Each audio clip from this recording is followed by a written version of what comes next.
wait for all sorts of wonderful things to happen and think that we're live. So I'm going to make an assumption that we're live at the moment, but we're testing all sorts of I'll things. keep on refreshing and seeing if we are. We're having That sounds. Oh, again. hang on a second. So I think we might now finally be live. So, hi Yeah, we everyone. are.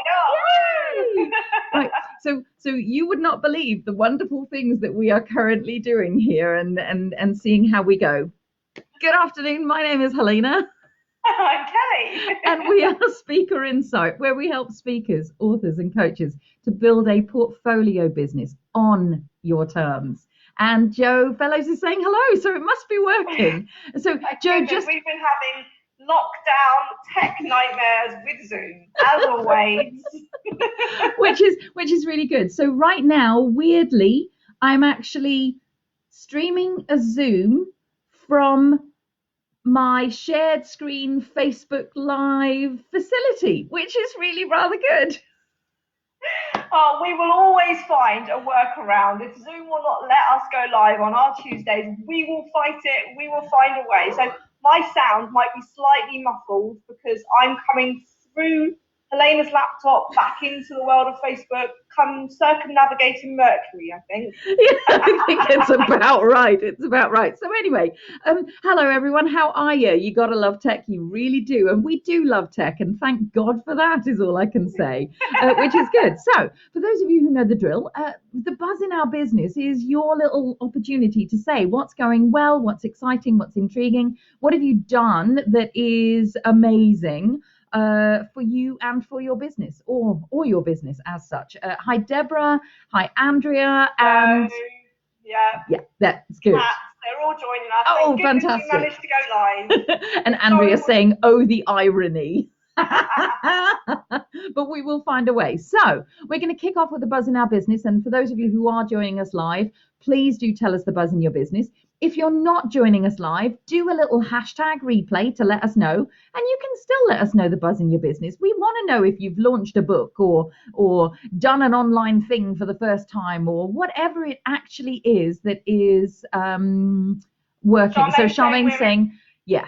We're freezing a little bit, so we do apologise. We're going to keep going. Yeah. But if you miss anything, guys, because of the internet is not playing, I know Virgin Media had a blackout for me yesterday. Kat experienced this while I was giving her feedback in our Q&A session. So I think it's a bit of Virgin Media, Zoom, people just lockdown crazy, right? Yeah. So do let us know if you can't hear anything or you want us to repeat anything. Good to see you, Bobby. Oh, Bobby, nice to see you. How lovely. So every now and then I'm going to look off over to the side because the comments are not at all in the same place that it would normally be in, and it's all weirding me out a little. And I'm looking at them on my phone. I'm not having a conversation with someone on a text message. So Deborah's saying here that she did her Facebook Live from her car today, from my mobile phone, as that's where I found the best signal. Where there is a will, there is a way, definitely. Okay, yeah, so with that, because I have no idea I don't know how long I can trust this for. I'm just going to go straight in, and we're going to talk a little bit about now. So what you may or may not know is that Kelly and I really do focus on one thing and one thing only. So many of you do know that our expertise really lies in the running of the business and the setting up of the business for speakers, authors, and coaches. Underneath it all, we don't teach authors how to write, we don't teach coaches how to coach, and we don't teach speakers how to speak. We really do focus on teaching you how to create that portfolio business that works on your terms. And of course, for us, that means things like doing the research and having a business plan and making sure you've got the right range of products for you, and the strategic marketing approach that actually sits above everything so that you're not doing the tactics everywhere. It's really about you positioning yourself as the change maker and the expert that you really are. And of course, the reason that we do this is because so many people build their businesses purely on tactics and really very little strategy, if any, to mention. And not some of the time, or a lot of the time, what we also see is that you really don't have much industry knowledge, or you don't actually put that in or make it work for you so that your business actually thrives. And industry knowledge can be a really useful thing, especially because the insights that it affords really allows you to kind of be stable and credible and to build the strong foundations. You have to understand. So this is us being, doing the happy version of the boring stuff that sits underneath your business, but it's not actually boring. It's quite exciting if you know how to look at it. So we want to introduce you to how to use the market space that you're in and fit in with the demands, the norms of your industry. So that's really our invitation for you, is to get pen and paper ready. I am going to have to stop you. Yeah. Because everyone is sharing their buzz. I think lockdown has made everyone production ninjas. So we've got here, Kat's preparing for her online workshop tomorrow morning. Bobby's working on a Thinkific on his first course. Charmaine's preparing an offer for her new group. Donna's 2 books, paid membership page. Oh, hang on, more coming through. Can't go down. Looking for help with marketing for her coaching business. She works with parents with teen, adults, children active addiction, need help with marketing. Amazing. And Brett's got 21st Century Leadership Podcast now in final editing, new online forward to normal workshop ready. I mean, people are going lockdown productive crazy. We love it. I completely adore it. I think that's one of the most amazing things that actively goes on. So good on you is all I can say. And just to add that, because I know we didn't really share our buzz other than I was about to say that, yeah. Conquered Zoom just now. But Bobby, if you're doing a Thinkific course, then check out the new course that we just went live last week, which is how to deliver digitally, which basically tells you how to create online courses, and we are practically giving it away. So Helena will put the link in there for you. I've done that. There is a special nice little offer as well. It's like £100 off because of COVID and because of lockdown. So I mean, just get in there. Yeah, and Donna, if you need help with marketing and coaching, make sure that you're in the Connection Hub, because we have got loads of training on that, and Helena will put the link in there as well if you're not already part of it. Doing that right now. Perfect. And so as well as launching we've been really pleased and grateful for all the people that have bought our course in the last week. We've had loads of great reviews and people saying, I'm already in the process of making the course from just watching this 90-minute online course. So I literally have to say this one. Someone reached out to me and went, right, okay, I took your advice. I've done it. I've done your course. And can I have a sounding board session with you that allows you to just give me all the feedback on it and what I need to next do? Like, she's literally got her course up and running. Amazing. Brilliant. Charmaine's, and she works full-time on other bricks and mortar businesses, so we love a multitasker. We really do. But Kelly, tell me what's been going on for you, babe. So on top of all the other businesses, so we had a bit of success over last night. Some of you know that I run a homeless charity called Under One Sky, and we had the Guardian come out with us last week, and their article posted last night, and within 12 hours we've had 30 grand donation, 200 more volunteers. Channel 4 are out with us this week. We'll be on BBC 4 tomorrow. It's literally just gone crazy. So this is a way to really use the media for good. We've done a Facebook Live on how to get your media, your story published in the media. Go and watch that with Rachel. Yeah. But at the moment when there are lots of eyes, even more on stuff, we were telling the story basically that we've fed over 5,000 people on the streets in the last 4 weeks, when most tabloids are saying, oh, all the homeless are in hotels. So we've been doing that, and I know anyone who wants to find out more about the charity and volunteer or donate or learn more about what we do, then gratefully put the link in there. Yes. And Julie completed her first module in our membership program, Changemaker Central. So that's great. She would have done her business audit and knows what her next 90-day plan should be. So let's get into the content of what you've all joined us for, which is what Helena was saying before about using industry insights, using your own knowledge of what's going on in your world to help position you, to help forecast sales, but also to give yourself and your business that level of professionalism. Because as Helena said, most people are so passionate about being a speaker, author, or coach, they jump into the delivery work or product creation. Yeah. And actually what they haven't done is the steps before of the research to go, well, what is the need in this market? Well, who are the big players? What are the industry standards and all these types of things to really help position you? And I'm sure most of you are Dragon's Den fans because you're probably all entrepreneurs. And this is when exactly what happens when people go for investment. They go into the den and then, the Dragon basically asks them the question about their industry and they don't know their numbers. Yeah. They don't know their market size. They don't have a real reason on their predicted sales or the valuation of their company. And so you might think, yeah, but what's that got to do with me as a speaker, author, or coach? Just as Helena said, we know that most people don't have that foundational business plan, strategy, quarterly marketing plans, all those things to work on. You're just so passionate and out there and basically doing it on the hoof. Yeah. So what we're saying here is we want to work through this live to give you some of the, not all of them, some of the big categories to know your stats, numbers, and insights on. And then we're going to teach you, when you know that information, what do you do with that research? What do you do with that data, right? Because we don't just want to give you a theoretical task and not get any ROI back from it.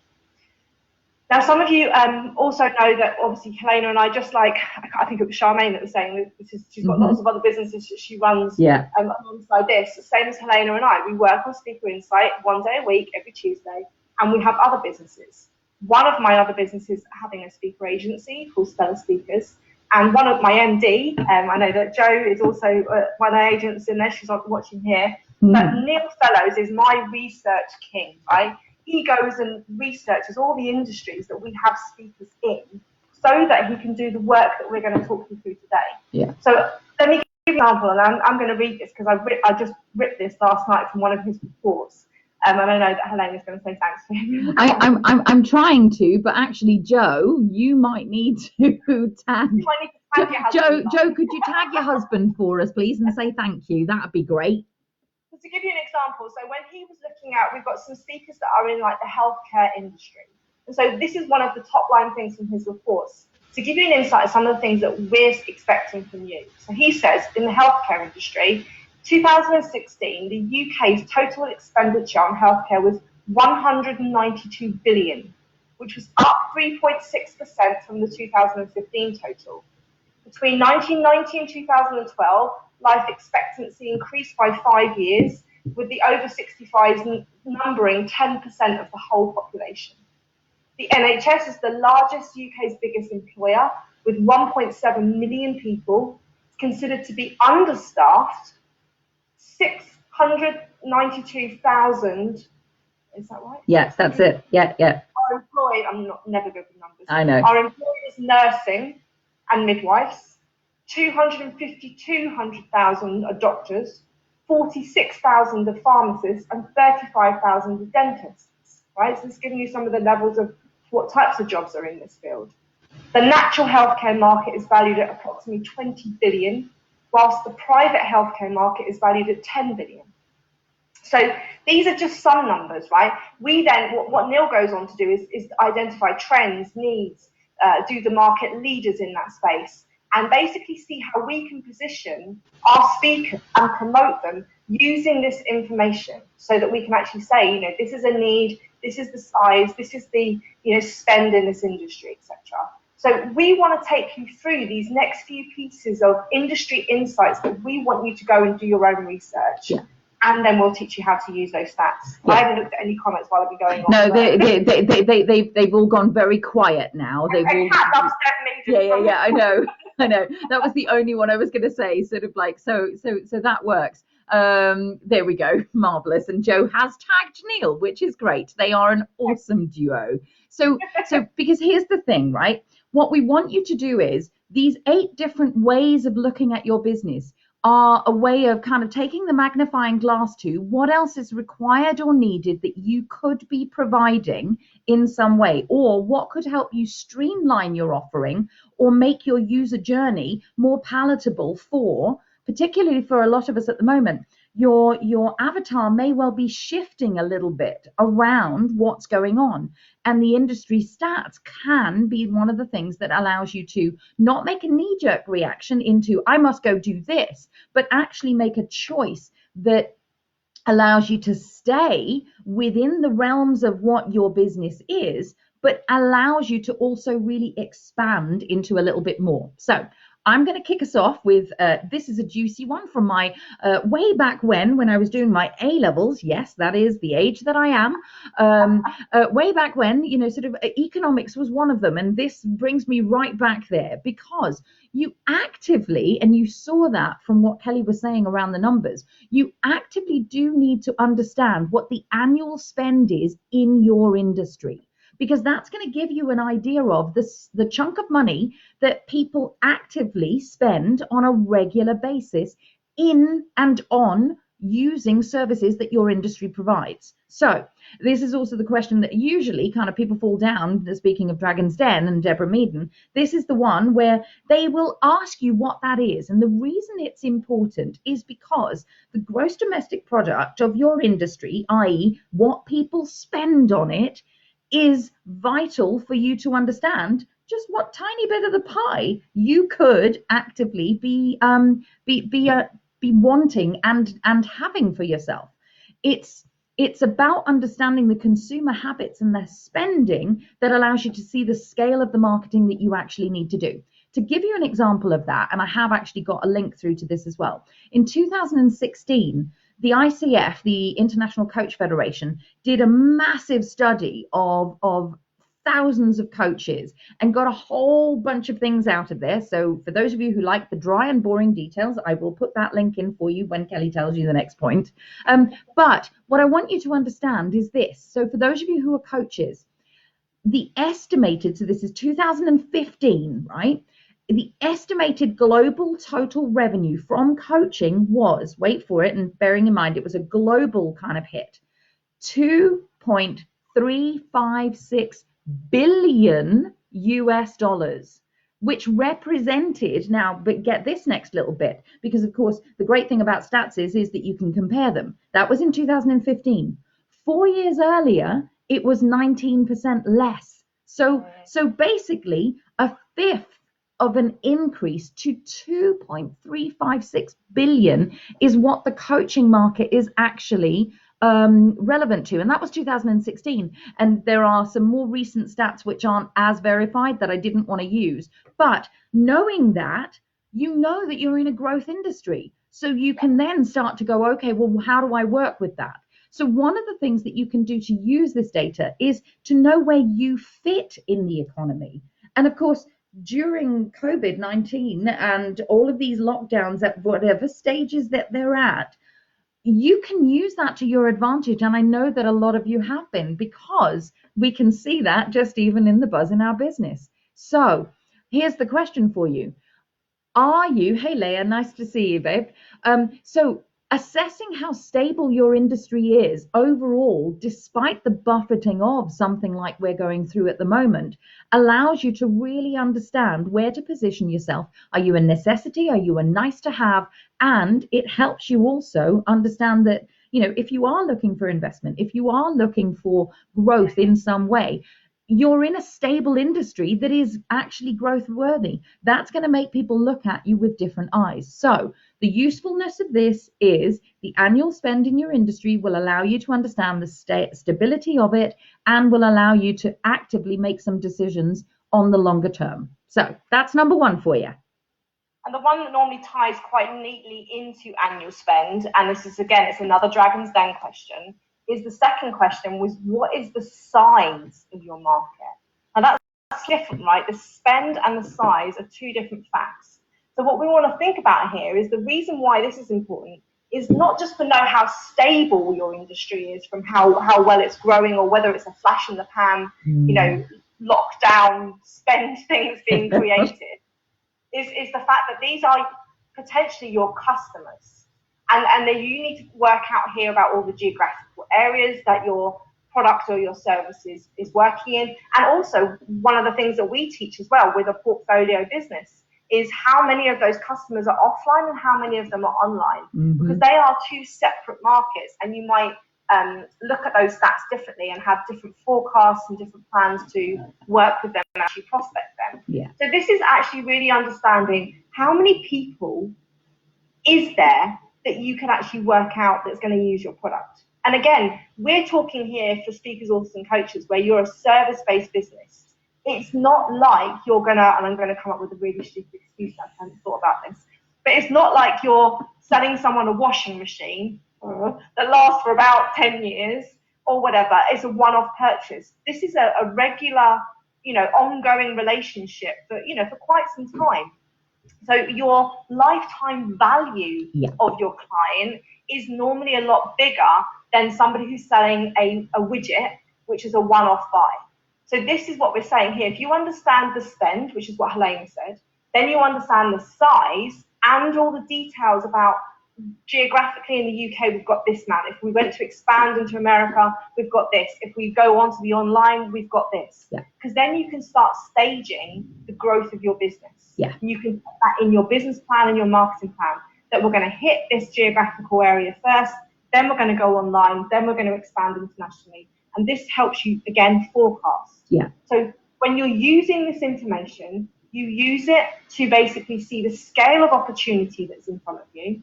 You use it to predict sales, because this is when we say to you, again, Julie's going to know from this, from being in the Changemaker Central, we want you to know your conversion ratios. Sure. What are your sales conversion ratios? Because if you know that you've got 10,000 people and you do a 10% conversion ratio, then you know when you're going to run out of sales or people to actually prospect to, or when you need to change a strategy or develop a new product in your range. So this one is actually working out for you, what's the lifetime value of the client? What's the opportunity that's in front of you? And what could you predict for your sales in the future?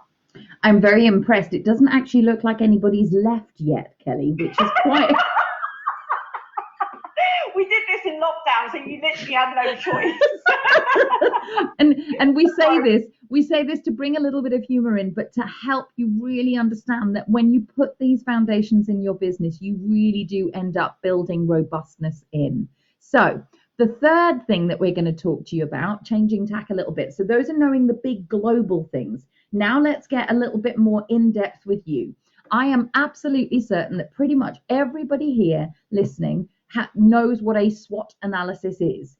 It is your strengths, weaknesses, opportunities, and strengths, and threats even.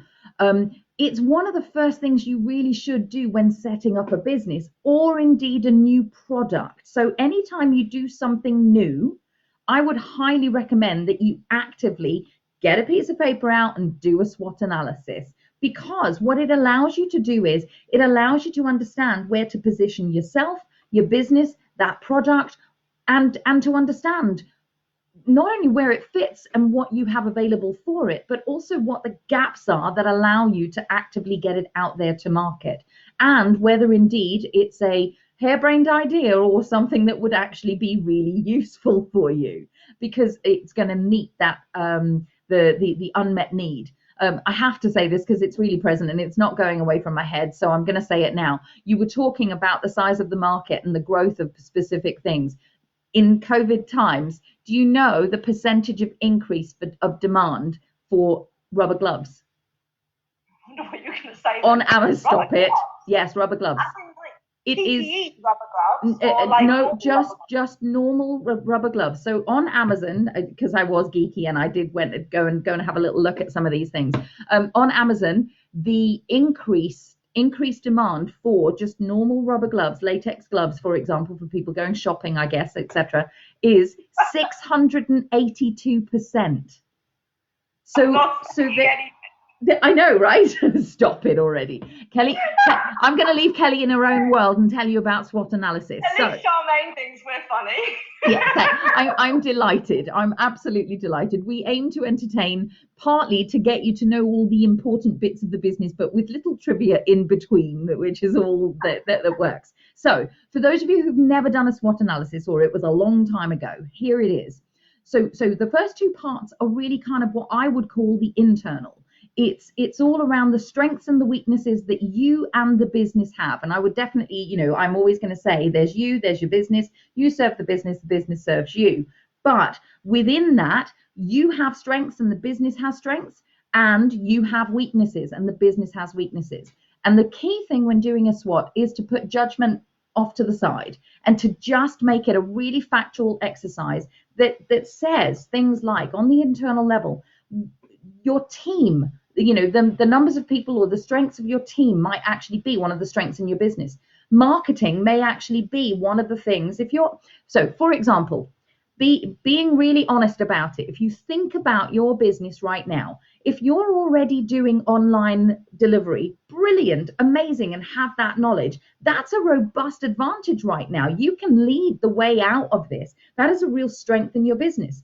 But right now, it might be that the weakness is that the products that you have may not suit the online delivery, and that might be a weakness in the business. And I think one of the things that we see all the time, just to give another example, I think that's really good, that a lot of people are seeing the weakness is the delivery thing. But as speakers, authors, and coaches, because you are that personality brand, you have this strength over the big boys, which are the faceless corporates, the large organizations. One, because you can respond differently and more nimbly without having to go through loads of red tape. But also, especially in times like this, people want to relate to somebody that they love, trust, understand, not a faceless organization that they don't know who runs it, right? So we can see that this is already, we know that this is a major strength for most speakers, authors, and coaches, because you have that personality and that relationship with people. And apparently us as well, because apparently we're really funny. Yeah, that's what I said, yeah. Which is really good. So you've got the internal piece of the strengths and the weaknesses, you and your business. Brett's just about saying something. And then you've got the opportunities and the threats. And he's just stealing my thunder. This is really quite fun. Because the opportunities and the threats are all about the externals. So it's all about what Kelly was talking about a moment ago. What's trending, what's coming. So I'm gonna just read this out, and then I'll say a little bit. So Brett's saying, when doing a SWOT analysis, do it back to front. WSTO, weaknesses, strengths, threats, opportunities. We process things left to right. So by listing weaknesses and threats on the left, it's easier to visualize turning them around, turning them into strengths and opportunities, which is just a brilliant way of looking at it, Brett. Thank you. Coaches on board with us, hey? Yeah, that's right. We love a little grid. So here's the thing. So the two externals are those threats. So what is it at the moment that is threatening your business? So right now, there is a major thing happening. We are all in lockdown. That is a major threat to a lot of businesses. And the government has certainly responded by saying there are things available, but some of us are falling through the crack on that one. And so it's like, okay, well, what is this? Yeah, it is a great tip. So what is it that you can do to stand out in the sea of people who are doing the same thing? Because right now, suddenly everybody is going online and suddenly everybody is doing a webinar. So how do you actually stand out? That might be one of the threats that's going on in the industry that you're in, because everybody has pivoted. Kelly, you look like you're going to say something. No, you're good. Yeah. It's really noisy, right? So yeah. One of the threats is that, yes, you need to go online, but what we're seeing is a lot of people are asking us questions going, I can deliver a keynote, I can deliver a coaching session, but I don't know how to use Zoom, I don't know how to keep people engaged on a 90-minute, call or stuff. So these things it's good to assess as Brett said. And so if you think about that, what Kelly was just speaking about there would be one of the weaknesses, because it's related to you. The threats are more about the external, kind of the bigger picture stuff that's impacting on you. Taking that, and as Brett says, kind of moving that into an opportunity, you go, and this is my land of plenty. What else is possible? What is available to us here? What could we do with what's trending, what's coming, what's happening? Because if stuff is happening outside, how can we make use of that as a piece that allows us to serve? So coming back to coaching, one of the things that really is present for me at the moment, because I'm working with a couple of people who are working with older people, so coaches that are working in the just coming into retirement sort of bill. If you think about it, we're just at that point in the baby boomers that are coming into retirement, and That is That's why the sales of rubber gloves have gone up. Oh, stop it already. Stop it already.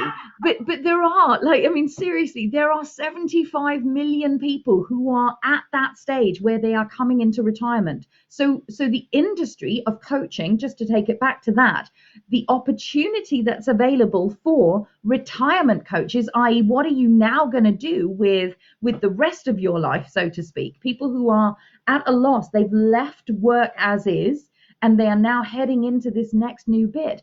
It's a major growth area that is a niche of the coaching industry. So I just wanted to link those two things up, because they are estimating that, and so here's another one. So this is another ICF stat. They predict the total market is forecast to grow at 5.4% annual pace, which means by 2022, that niche is going to be worth 1.38 billion of just retirement coaches, people who are helping people make the most of their free time. What's not to love about that? We've had some people that we've coached, haven't we, on that topic? So that's exactly it. So the invitation is do a Wusto. Do a Wusto. Do a backward squat. Yes, that's right. So let's just recap, okay, because I know we're going on. I know we started a bit late because of tech problems, but we've gone through what's the annual spend of your industry. We've gone through what's the size of your market, and Helena's done actually getting a little bit more detailed about, where you currently at and looking at your squat or your backward squat, whichever way you want to look at it. I love it. I can't believe we've got this far away through the live and we haven't mentioned the next point, which is know your avatar. I know Andrea will probably be like, oh my God, this is the longest live that they've done without saying the word avatar. Because we mention it in every single live, because it's so friggin' important in everything you do in whatever business you're in. But let's take it into this context about industry. If you basically know your avatar and your consumer, then basically the importance of this is not just knowing the psychographics, not understanding the emotion, the wants, needs, desires of your actual avatar, but also knowing the demographics, knowing the age, the location, the employment status, the blah, blah, blah, blah, blah, all these things. These are things that we can't harp on about any more than we do. No. We've been doing 2 years worth of lives. We've never missed a week. And every single one, we talk about some element of avatar that you need to work out. Yeah. Because what happens is when you know your avatar inside out, not only do you then know where to find them, where they're hanging out, offline, online, you also know how to connect with them emotionally. You know where to meet them with what their wants and needs are. You know how to approach them because you know their likes and dislikes. You know their their things like, so we could say for you, we know most of you hate tech. Right? So that's why we do a lot of things about showing you the way, debunking jargon, giving you really practical steps, because we know that you hate that. Yeah. But we know that it's really important, especially in this day and age. For sure. Okay, so we want you to maximize the potential of this. But once you know this information, what are we laughing at? Sorry, I'm laughing. Kat's workshop tomorrow is get to know your ideal customer. Yay! You're about going to Kat's workshop. And then Charmaine saying a backward squat, it toes. Bit confused. That's nice. So once you know this information, you use it as a practical guide to find your avatar, but then use the information in your marketing copy and your content to know how you're going to build that relationship up and emotionally connect with them. I'm not going to do any more on avatar. If you want to learn more about how to discover your avatar, we've probably got 10 million lives in our recorded trainings. Just look for anyone with avatar in the title and go and knock yourself out. Or ideal client. Either way, it all works. So the next one is then all about the market trends. So not quite, so again, we're taking it down and down and down into the detail now. So the market trends are really those topics and themes that kind of, they come and go, but they're really important at the time.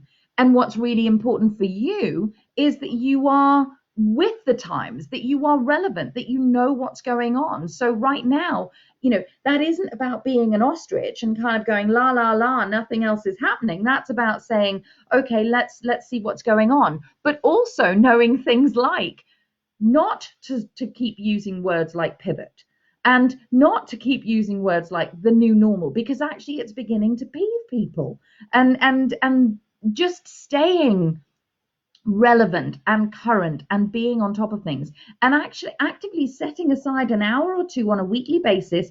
And for those of you on Twitter, this is a really, really good kind of, Twitter is a great medium for you to actively understand what people are talking about in your market space. What is relevant, what is outraging people, what is exciting people, what is coming up that allows you to either jump on the fad that you can use at this moment, but also look at who is endorsing what in your, what celebrities are actually showing up in your industry. What are different people doing to stay on top of things? Go on. And just to add to that, just being really present. As I said, somebody that have just joined us, when I was talking about being featured in the Guardian last night. Sure. So my team in the charity is maximising that opportunity. So what we've done, we've worked out what all the hashtags are that are currently trending to do with homeless, to do with COVID, to do with like all the stuff that are around there, so that we can jump on that bandwagon. But what they've also done is they've also researched all the celebrities, as Helena said, that have some connection to homelessness. So whether it's Ellie Goulding or, Prince, the people in the royal family, all those types of things that have got some attachment or connection. And then you would actually do a social media strategy to tag them or PM them or whatever it might be with the press release that you've got going out. So this is about, the reason why we're saying this is we find so many speakers, authors and coaches do their marketing within their insular world, which is what I mean, within their warm market of people that already know, like and trust them. The way to get things to go viral is to jump on the bandwagon of other people's exposure, reach and stuff like that. But not in a spammy way, but involving them, having interviews with them, having joint venture relationships with them, but potentially just making their awareness. As I said, from 12 hours, we've had 25 grand donated. We've now got 90 grand donated. We have about 800 people donating every hour just from one article. So it's about you thinking, how do you ride other people's waves? Completely. And for you, like I say, if you set aside an hour or two on a weekly basis, not only is it beautifully informative around, what's going on in our crazy, beautiful world, but it actually allows you to structure those ad hoc posts. But for those of you who are in our world and being coached by us or part of our membership, you'll know that you have regularly scheduled things and you'll have ad hoc opportunities. And that's where this stuff comes in, as well as that longer term, who can I interview? Who are the like valued people that actually kind of come in here? So, and of course, it also teaches you exactly what to avoid, right? So please, please, please find some time to work out what the trends are so that you can be on trend and not look insular, as Kelly was saying. So the second to last one. Couple more for you, just a couple. Two more. So one of the things which will come out of your SWOT are understanding who the market leaders are in your space. Now, these could be individual people, they could be companies, they could even be providers that are leaders in your space. So maybe the software providers that are known in your space or whatever it is like that. And what you want to do is you want to get familiar with them. One, because they're basically doing all the hard work for you in a way, right? They're your trailblazers, and they probably are spending a lot of money on advertisement. They're probably doing a lot of PR. They're doing a lot of research. And so the more that you keep really close eyes on them, the more you can actually just ride on their tail feathers. Is that what it's called? Yeah. It'll do, babe. It'll do. So you get my gist. So therefore, you're not having to do all the big initial spend exploration. They're making that first dent for you to explore and go a little bit deeper. So that's what I would say. It helps with the SWOT. If you take these people's courses or books, you'll understand where they're coming from, and then you'll also go, okay, but maybe I understand that I'm coached or trained in this, but I've also done this, and this makes me give another perspective or another spin on what they do. So that comes up as an opportunity for you to position yourself, go, yes, so and so does this, and I honour that person for that, and I don't take away. But a lot of people want that, and then they need this to make long-lasting change, or whatever it might be. Right. And that's where you come in to marry those two things up. So what we're saying here is, when you know your market leaders, one, you can see what's already out there in the market space, experience it, and see from yourself from a SWOT analysis. Yeah. But if your people are on Facebook, these leaders, which probably are, if they have a Facebook page, Facebook changed their standards, I think it was about a year ago, where if anyone's ever done any paid advertisement on your page, they now have to make it all public. Yeah, it's so transparent. You can go onto someone's page and you can see all the posts that they have put out there that they've had paid spending against. And you can actually just go, oh, that's quite good. I might, take that wording or look at the way they've laid that post out, or the topics that they're talking about that have got the most traction, and learn from their investment, their mistakes, their success, so you can do the same and actually develop your products and your experience on the back of them. And if it's so that's one side of looking at it like that. There's a slightly different side of looking at it like that as well. So one, in order to build landing pages, partly because we love a good stat, we use lead pages, but partly we use lead pages because market leaders use them, and that organization as a whole is doing all the testing on our behalf. So we're simply utilizing and riding the tailwind, maybe? I think that might be what it is. Who knows? It's all good. If you don't know, so it's leadpages.net, which is a software, and they have the big boys like Brendan Burchard, Frank Kern, Ryan Dias, all those people using them, and then their stats of what was the most highest converting webinar sales page or event sales page or opt-in page. They will show you the ones on lead pages that are highest converting from the way it's laid out. Which change. And that's the point that we're making here. So they, on a regular basis, are doing the research for you. So you may also want to just look at some of that side of things, because that's also doing the work for you. So by all means, have your little hit list of the favorite people that you can just look at who are in your industry and also slightly outside of your industry, to see what they're doing and go, what can I do that's similar to that allows me to do that? So that was the penultimate one. Last one. Here we go. Hopefully you're finding this really useful, and just understanding that to grow your business, you need to invest your time in doing some research and actually staying on top of things. And these are some of the best ways that we know to do that. So the last one is the insight around the associations, the bodies, the accreditation that you might actually do. Because the more you know the official standards and practices in your industry, the easier it is for you to understand how well qualified you are and what the perception of you might be. But it also means that you can follow the guiding lights of that industry. What are they saying, again, that you need to be doing? What guidance is going on? What can you share? I know one accountant at the moment who is just rocking it, absolutely rocking it, by doing daily updates around COVID and around all of this. But she's utilizing on a daily basis, because I tap in and I just kind of am watching what she's doing. She's tapping into not only the government advice, but her industry's advice, and she's using the official advice that's actually out there, and then turning it into, using her own knowledge to do that. And that's amazing. So the way to use this is to actively be a member, go and be an accredited member of some body some body association type. Don't go and be a member of a body, that's it.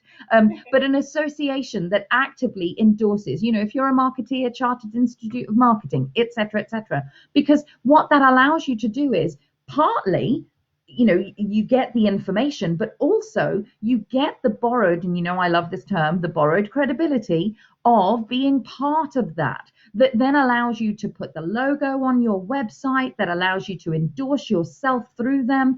And that borrowed credibility also allows you to really open up a lot more of those opportunities that we talked about before, around joint venture relationships, around what you can do to actively be present in the world and widen your world, so that it really truly is a global offering, if that's what you want.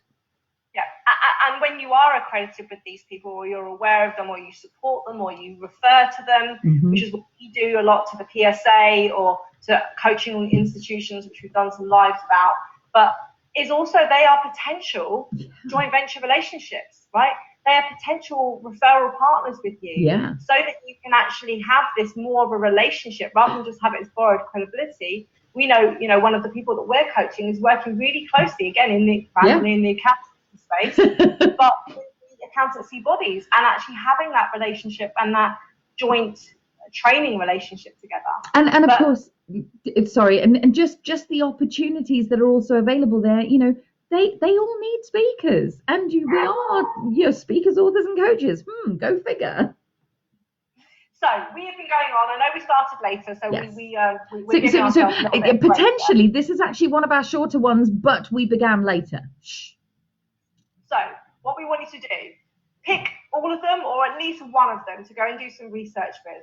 What's the annual spend in your industry? What's the size of your market? What's the SWOT analysis you've got going on in either your business or the current product that you're launching? Yeah. Who's your avatar, demographics and psychographics? What are the current market trends going on? Who are the market leaders? And then what associations, bodies, standards, accreditation can you either get accredited with, or can you align yourself with or refer to? These are the places to actually really understand, feel professional, feel like a safe pair of hands to the people that you're coaching, writing, or speaking to, because you are aware of the bigger picture rather than just you in your company. You're aware of where you sit in your industry. You're aware of the opportunities, the forecasting, the spend, the waves to ride that are currently going on, so that you can capitalize on this in times like now, where people are wanting certainty and confidence and all this thing. They don't want to have a coach that doesn't really understand their bigger picture. They want you to know where you fit and how you can help those people. So do your research. Yes. Come into the Connection Hub if you need any help. For sure. If you want really understanding your numbers, like your conversion ratio, then come and join us in Changemaker Central, where we give you business trackers to track all of that. Yeah. But we're just thankful for Zoom that held out. we're thankful for the fast thinking. Oh my gosh, would that work? Let's have a go at that thing. So we apologize slightly for, I know it's not the usual quality that we would do in terms of the technicals, but hopefully the quality of the information has come through and you're going to go and do something with it. We would obviously love to know what you go and find out. So if you find out a juicy tidbit, pop it in the comments. We would love to know. Come back to this and tell us, right?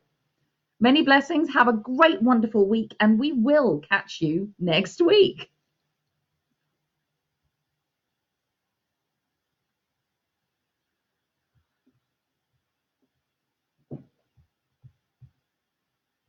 Hang on. I'm trying.